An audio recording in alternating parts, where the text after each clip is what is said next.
Hello guys, welcome back to my channel. এই যে আজকে আমি তোমাদের সাথে শেয়ার করব এঁচোড়ের তরকারি।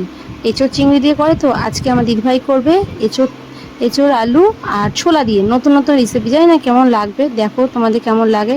অনেক দিন ধরে ভিডিও করা হচ্ছে না, ভিডিও তুলে রাখি কিন্তু এডিট করে আর ছাড়া হয় না ফ্রেন্ড। তোমরা আমাকে সাপোর্ট করো। এরপর দেখাবো আজকে এঁচোড় চিংড়ি রান্নার বদলে এঁচোড় আলু ছোলা দিয়ে তরকারি। এটা গরম করে আলুটা ভাজা বসে এঁচোড়টাকে হালকা করে সিটি মেরে, একটা সিটি মেরে এঁচোড়টাকে এবার কড়াইয়ের মধ্যে দেওয়া হচ্ছে। এবার এঁচোড়টাকে ভাজা হবে, ভাজা ভাজা করা হচ্ছে এঁচোড়টা। তেলটাকে গরম করে জিরে শুকনো লঙ্কা ফোড়ন দেওয়া হলো। এবার ফোড়ন দেওয়ার পর পেঁয়াজ আর ছোলাটাকে দেওয়া হলো, দিয়ে ভাজা ভাজা করা হচ্ছে ছোলা আর পেঁয়াজটাকে। ভালো করে লাল লাল করে ভাজা ভাজা করে ছোলা আর পেঁয়াজ ভালো করে যতক্ষণ না তেল বেলা। এবার এঁচোড় আলুটাকে দিয়ে মশলার সাথে কষানো হচ্ছে, ভালো করে নাড়ানো হচ্ছে।